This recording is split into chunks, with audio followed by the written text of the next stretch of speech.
Okay, तो आज का वीडियो है अबाउट रेशोज।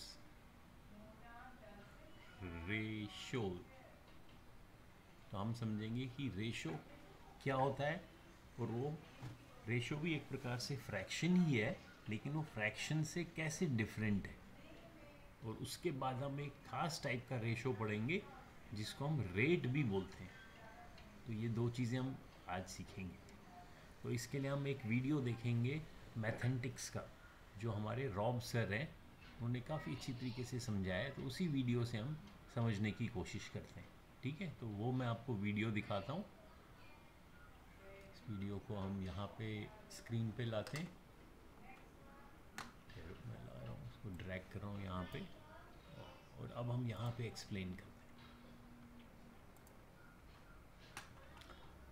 अब ये क्या कह रहे हैं रॉब सर कि रेशो क्या है। Ratio is a comparison of two numbers by division. दो नंबर्स को हमने कंपेयर करना है। कंपेयर क्या होता है? तुलना करनी है। अब आप सोचोगे, आप बोलोगे सर कंपैरिजन तो हमने देखा था, greater than, less than and equal, इससे हम कंपेयर कर सकते हैं। जैसे हम बोलेंगे 15 इज ग्रेटर देन 10, तो हमने तो कंपेयर कर लिया, ये तो ठीक है। लेकिन जब हम रेशो को कंपेयर करते हैं बाय डिवीजन, वो हम देखेंगे वो रेशो कैसे, उसको हम रेशो कहेंगे और उसका क्या मीनिंग है, और वो फ्रैक्शन से क्या फ़र्क है। अब देखो, जैसे हम कहते हैं 1/2, now we will try to find कि ये तो हमने तो ये पढ़ा कि 1/2 तो फ्रैक्शन होता है, हाफ या फ्रैक्शन। ये रेशो कब होगा और ये फ्रैक्शन कब होगा, तो क्या इसमें फ़र्क है, ये समझने की कोशिश करते हैं। अब हम रॉब सर को सुनते हैं। The same thing. It's just that when we use a fraction in a particular way, we call it a ratio. Well, sure, everybody knows that. Well, like I was saying, ratios are basically just like fractions. The difference is how we use them to describe things in the real world. सो क्या कहा इन्होंने कि ratio जो है वो एक प्रकार से फ्रैक्शन ही है। फ़र्क इतना है कि हाउ वी यूज़ देम, हम actually day to day life में कैसे उसको यूज़ करते हैं। तो कई बारी वो रेशो बन जाता है, कई बार फ्रैक्शन बनता है। अब हम उसको ध्यान से सुनते हैं। To see what I mean, let's look at examples of how we could use the fraction 1/2 and the ratio 1/2.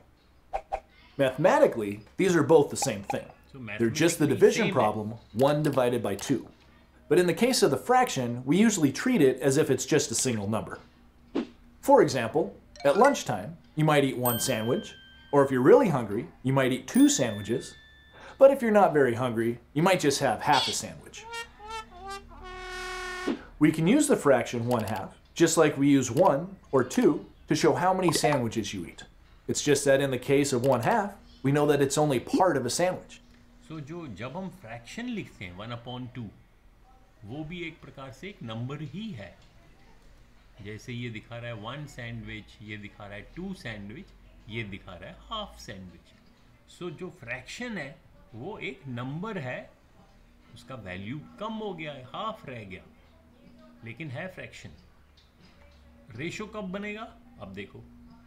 Just a fraction of 1. Now let's see how we can use the ratio 1/2. With a ratio, we don't treat it as if it's just a single number. Instead, we pay close attention to the top and bottom numbers because we use them to refer to different things.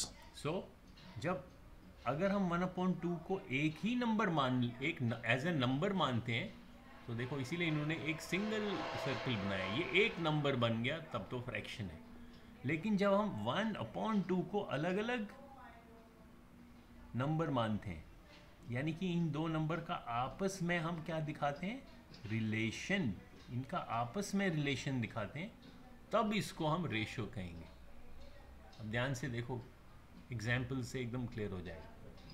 For example, let's say we're planning to go on a picnic.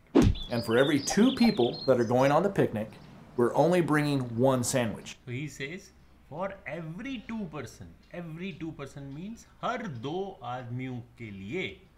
अब हम picnic में जा रहे हैं, तो वहाँ कई सारे, मान लो वहाँ 40 स्टूडेंट्स हैं या 40 पर्सन्स हैं, लेकिन हर 2 आदमियों के लिए एक सैंडविच है। फॉर एवरी, ये ध्यान से सुनना है, he says for every 2 persons, यानी कि इन 40 के 40 लोगों में से, मान लो 40 हैं, 40 लोगों में से के लिए हर 2 आदमियों के लिए एक सैंडविच है। तो 40 के लिए कितनी सैंडविचेस होंगी? 20, है ना। हर 2 के लिए एक ही सैंडविच है। तो अगर इन 2 आदमियों को आपस में इस सैंडविच को डिवाइड करना है तो क्या होगा? इनको हाफ सैंडविच मिलेगी, इनको भी हाफ मिलेगी। तब तो फ्रैक्शन कहलाया जाएगा कि इसको भी ये फ्रैक्शन मिला, इनको भी ये मिला। लेकिन जब ये एक सैंडविच और 2 persons के बीच में क्या रिलेशन है, जब ये रिलेशन बताता है तब वो रेशो कहलाया जाएगा। सुनो ध्यान से। In that case, we'd say that the ratio of sandwiches to people is 1 to 2, or 1 sandwich per 2 people. Do you see the difference between our fraction and our ratio? The math part of each of them is the same. But with the fraction, both the top and bottom numbers are referring to the same thing, the sandwich. However, with the ratio, the top and bottom numbers are referring to different things. अब देखो ये बहुत important है, इसे एकदम clear हो जाएगा कि रेशियो और फ्रैक्शन में फ़र्क क्या है। इसमें 1 और 2 जो है वो सैंडविच को ही रेफर कर रहा है, सैंडविच के बारे में बता रहा है कि हाफ सैंडविच का मतलब है 1/2 सैंडविच। लेकिन जब हम रेशो बोलेंगे तो वो 2 अलग अलग चीज़ों का रिलेशन बताएगा, 1 सैंडविच एंड 2 पीपल। हर 2 आदमियों को एक सैंडविच मिली तो वो रेशो कहलाया जाएगा। Okay? Sandwiches and people. The fraction shows a part of something, but the ratio shows a relationship or a comparison between 2 different things. अब बस इतना ही मेन डिफरेंस, तो मेन क्या यही डिफरेंस है। जब हम एज फ्रैक्शन बोलते हैं वो एक ही चीज़ के बारे में है, हाफ सैंडविच। लेकिन जब हम रेशो बोलते हैं वो 2 चीज़ों का रिलेशन बता रहा है, यानी कि एक सैंडविच 2 लोगों में बट गई तो इसको रेशो बोल दिया। इतना ही फ़र्क है और कुछ फ़र्क नहीं है। अब हम आगे चलते हैं थोड़ा, ये तो और एग्जाम्पल्स है। और हम लिखते कैसे हैं इसको? 1:2। Instead of seeing the standard division form, a ratio might be represented with this symbol. When you see a ratio written this way, it just means 1 to 2 or 1 per 2. So जब हम ratio लिखते हैं 1:2 ऐसे भी लिख सकते हैं fraction के फॉर्म में, और ऐसे भी लिख सकते हैं। और इसको कैसे पढ़ते हैं? 1:2 या 1 per 2, यानी पर मीन्स हर 2 आदमियों के लिए।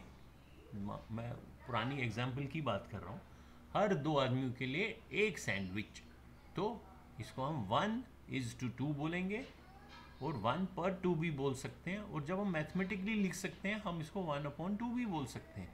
लेकिन उस केस में हमारे को डिफाइन करना पड़ेगा कि ये 1 क्या है और 2 क्या है। तो मैं लिख सकता हूँ 1 सैंडविच एंड 2 पीपल, ऐसे भी लिख सकता हूँ रेशो। अभी रेशो का फ़ायदा क्या है कि हम अलग अलग चीज़ों का रिलेशन दिखा सकते हैं। अगर ये शॉप है, इसके पास एप्पल्स भी हैं और ऑरेंजेस भी हैं, तो हम कह सकते हैं इस शॉप में there are 5 apples and 3 oranges. तो आपसे कोई पूछेगा कि यहाँ जितने भी एप्पल्स एंड ऑरेंजेस हैं इस पूरे बास्केट में या इस पूरी शॉप में, उनका आपस में क्या रिलेशन है, यानी कि आपस में क्या रेशो है। तो आप कह सकते हो apples to oranges are in the ratio of 5:3। तो जो चीज़ आपने पहले डिस्क्राइब की एप्पल, उसका नंबर भी पहले लिखना पड़ेगा। फिर ऑरेंजेस लिखा तो ऑरेंजेस का नंबर बाद में लिखना पड़ेगा। तो ये रेशो कहलाया जाएगा। या एक एग्जाम्पल और है, जब आप मान लो कोई आप कुकीज़ बनाते हो, ठीक है, मान लो ऐसे बिस्किट बनाते हो। What about your TV screen? Or apples to oranges would be 5:2 to 1. ये एग्जाम्पल देखते हैं। जब आप कुकीज़ बनाते हो तो उसकी रेसिपी आप कहते हो उसमें जो फ्लावर है जो आटा है वो 2 पैन्स मिक्स करना है और शुगर 1 पैन। तो हम कह सकते हैं कि फ्लावर एंड शुगर किस रेशो में मिक्स करना है हमें, 2:1, क्योंकि पहले फ्लावर बोला फिर शुगर बोला, तो पहले 2 लिखेंगे फिर 1 लिखेंगे। तो ये तो रेशो हुआ। ओके, अब हम देखते हैं एक खास तरीके का रेशो, जैसे ये 40 माइल्स पर आवर। पर का क्या मतलब है? फॉर एवरी, पर मीन्स फॉर एवरी, या पर 1 आवर। अगर इसने ऐसे नहीं लिखा हो, फॉर एग्जाम्पल हम सिंपली ऐसे लिखते हैं 40 माइल्स पर आवर, ऐसे बस इतना ही लिखते हैं। अब ध्यान से देखो, Two numbers. Do you remember how any number can be written like a fraction just by writing 1 as the bottom number? 40 को 40 Well, upon 1 40 भी लिख miles सकते per हैं। hour is the ratio 40 miles per 1 hour. Well, I guess you have an answer for everything, don't you? So इसमें क्या किन दो का रिलेशन है? 40 miles per 1 hour और is a hour type का। of ratio that we call a rate. A अब rate ये is देख, इसमें ध्यान से देखना है, ये भी रेशो है, लेकिन इसमें जो डिनोमिनेटर है इसको 1 यूनिट बना दिया हमने। जब पर यूनिट टाइम होगा डिनोमिनेटर में, पर यूनिट यानी कि 1 टाइम का यूनिट 1 कर दिया हमने, वो 1 आवर हो या 1 सेकेंड हो या 1 डे हो। जब टाइम का यूनिट 1 हो तो हमने उस रेशो को हमने क्या बोला? रेट। तो रेट भी एक प्रकार से रेशो ही है, लेकिन ऐसा रेशो जिसमें डिनोमिनेटर 1 है, 1 यूनिट का रिलेशन बता रहे हैं। इसके एग्जाम्पल्स देखो कैसे होंगे, जैसे 10 मीटर्स पर 1 सेकेंड, $12 कोई कमा रहा है 1 घंटे में, या 3 मील्स खा रहा है 1 दिन में, 50 गेम्स खेल रहा है 1 साल में। तो इसमें डिनोमिनेटर जो यूनिट का टाइम है, बेशक वो ईयर है लेकिन है 1, आवर है लेकिन है 1, डे है लेकिन है 1। तो ये सारे जो रेशोज हैं ये क्या कहलाए जाएंगे? रेट। ओके, अब रेट का फायदा क्या है? रेट का फायदा होता है जब हम दो रेशोज को कंपेयर करते हैं। For example And the second car's rate is 150 miles per 5 hours. सो अब इन दो कारों में से फास्ट कौन सी चल रही है? देखने से तो लगता है ये तो बड़ा, ये तो 150 माइल्स है, लेकिन 5 घंटे में चल रही है ये 150 माइल्स। ये 120 माइल चल रही है 3 घंटे में। तो फास्ट कौन सी चल रही है? उस केस में इन रेशोज को कंपेयर करने से शायद ऐसे देखने से थोड़ा मुश्किल हो रहा है, समझ नहीं आ रहा है। जब हम इसको दोनों को पर 1 आवर कन्वर्ट करें तो हमें पता चलेगा, यानी कि जब हम इन दोनों का रेट कंपेयर करेंगे, इसका भी रेट और इसका भी रेट, रेट ऑफ स्पीड, तो देखो जब इसको मैं डिवाइड करूंगा 3 1 ज़ा 3, 3 4 ज़ा, तो मेरे को रेट क्या मिल गया? 40 माइल्स 1 आवर। इसको जब मैं डिवाइड करूंगा 5 3 ज़ा 5, तो ये तो 30 माइल्स पर 1 आवर। अब कंपेयर करने में एकदम आसानी, एकदम पता चल गया वो ये वाली गाड़ी तो इसका रेट ज़्यादा है, इसकी स्पीड ज़्यादा है, तो ये तो ज़्यादा फास्ट चल रही है।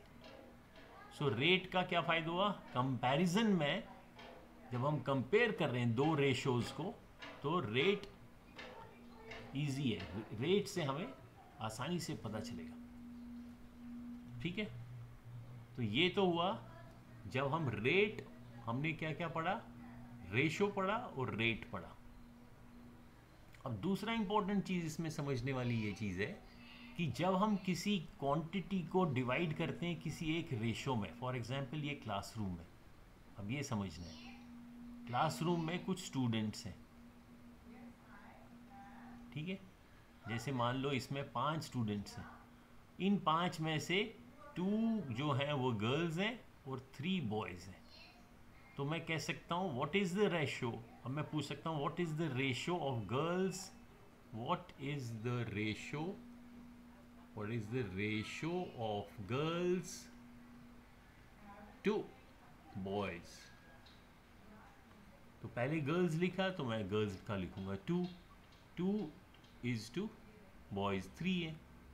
तो गर्ल्स टू बॉयज़ का रेशो 2:3 है। और अगर इसको मैं फ्रैक्शन के फॉर्म में लिखूंगा 2/3, अगर सिर्फ इतना ही लिख दिया ये तो फ्रैक्शन बन गया, समझ नहीं, इन दो का रिलेशन नहीं समझ में आया, तो मुझे लिखना पड़ेगा 2 गर्ल्स है, 2 गर्ल्स, तो ऊपर मुझे 2 के सामने गर्ल्स लिखना है, 2 गर्ल्स एंड 3 बॉयज़। तो ये रेशो बन गया। अब ये इन दो का रिलेशन बता रहे हैं। अब मैं देखो एक्चुअल एग्जाम्पल्स में हम कैसे सॉल्व करते हैं। अभी ये 5 थे तो हमें एकदम पता चल गया इसमें 2 गर्ल्स हैं और 3 बॉयज़ हैं। अब इसी क्लासरूम में मैंने स्टूडेंट्स बढ़ा दिए, काफ़ी सारे स्टूडेंट्स हैं इसमें, बहुत सारे स्टूडेंट्स हैं। टोटल कितने स्टूडेंट्स हैं? 150 स्टूडेंट्स। लेकिन बॉयज़ और गर्ल्स का जो रिलेशन है नंबर्स का वो वही है। मैं कह रहा हूँ बॉयज़ टू गर्ल्स का रेशो सेम है जैसे पहले था। पहले क्या था? Sorry, girls to boys. देखो इसमें पहले लिखना इंपॉर्टेंट है कि पहले किसका है। तो जो रेशो है गर्ल्स टू बॉयज़ का रेशो वही है। क्या है? 2:3, यानी कि हर 2 गर्ल्स के बाद 3 बॉयज़। अब मैं कह रहा हूँ कि ये जो टोटल 150 स्टूडेंट्स हैं, मुझे बताओ टोटल में कितने गर्ल्स हैं और कितनी बॉयज़ हैं। अब आपने इस 150 को एक प्रकार से डिवाइड करना है, लेकिन किस तरीके से डिवाइड करना है उसके लिए ये रेशो को देखना है हमने। तो हम कैसे करेंगे? जैसे इस केस में हमने पहले 2 और 3 को ऐड कर दिया, हमें पता चले एक छोटा नंबर पता चल गया 5, और 5 में से 2 गर्ल्स हैं 3 बॉयज़ हैं। तो इसी प्रकार से जो ये रेशो है, अगर मैं इसको एक रेफरेंस मानूँ कि 2 + 3 5 होता है, तो मेरे को आसानी से समझ आएगा कि 5 में से 2, दैट मीन्स 2/5 किसका रेशो है? 2 किसका है? पहले जी है, सो 2/5 जो है वो गर्ल्स हैं, और 3/5 जो है 5 में से 3 वो बॉयज़ हैं। बॉयज़ ज़्यादा हैं, हर 5 स्टूडेंट में से 3 बॉयज़ हैं और हर 5 स्टूडेंट्स में से 2 गर्ल्स हैं इस रेशो के मुताबिक। अब मेरे को 150 को डिवाइड करना है इस रेशो में, तो अब इजी हो गया। तो गर्ल्स कितनी होंगी टोटल गर्ल्स, पहले ये 5 में से 2, तो मैंने लिखा 2/5 ऑफ टोटल। और बॉयज़ कितनी होंगे? 3/5 बॉयज़ का रेशो है ऑफ 150। ऑफ ऑपरेटर क्या होता है? मल्टीप्लिकेशन का ऑपरेटर। अब 2/5 इंटू 50 करो, इसको डिवाइड करो, ये 30 हो गया, 30 इंटू 2 60 हो गया। यहाँ भी डिवाइड करो, ये 30 हो गया, 30 इंटू 3 90। अब देखो टोटल वही 150 है, यानी कि 150 में से 60 जो है वो गर्ल्स हैं और 90 जो है वो बॉयज़ हैं, और इनका आपस में रेशो क्या है? रेशो वही है 2:3। सो इस प्रकार से आपको कुछ नंबर्स, अगर टोटल नंबर होगा, अगर आपके पास टोटल नंबर है और इस टोटल नंबर को एक रेशो में डिवाइड करना है, तो जो रेशो दिया है पहले उनको आप ऐड करो, तो एक छोटा टोटल मिल जाएगा। फिर 2/5 कर दो तो एक रेशो मिल जाएगा, और 3/5 दूसरे जो आइडेंटिटी है या जो रिलेशन है उसका नंबर मिलेगा। जैसे हमने 2/5 गर्ल्स निकाली, उसका टोटल हमें मिल गया। 3/5 इंटू टोटल वो हमें बॉयज़ मिल गया। तो ये हमारे को रेशो से, ये क्या है? Dividing total number. हमने क्या सीखा? Dividing total number, total students थे, total number in a particular, in some ratio, जो रेशो दिया हुआ है, इन गिवन रेशो लिखता हूँ, इन गिवन रेशो, एक रेशो आपको दिया हुआ है, जैसे यहाँ पे ये रेशो दिया था, उस रेशो के मुताबिक आपको टोटल नंबर को डिवाइड करना है। तो ये भी आपने सीखा। तो आपने 3 चीज़ें सीखी। क्या क्या 3 चीज़ें सीखी? एक आपने सीखा कि रेशो क्या होता है, वो फ्रैक्शन से कैसे डिफरेंट है, और एक रेशो स्पेशल फॉर्म है, स्पेशल फॉर्म जिसको हम रेट बोलते हैं, जिसमें पर यूनिट टाइम है। और फिर हम रेशो को कैसे यूज़ करते हैं, यूजिंग रेशो टू फाइंड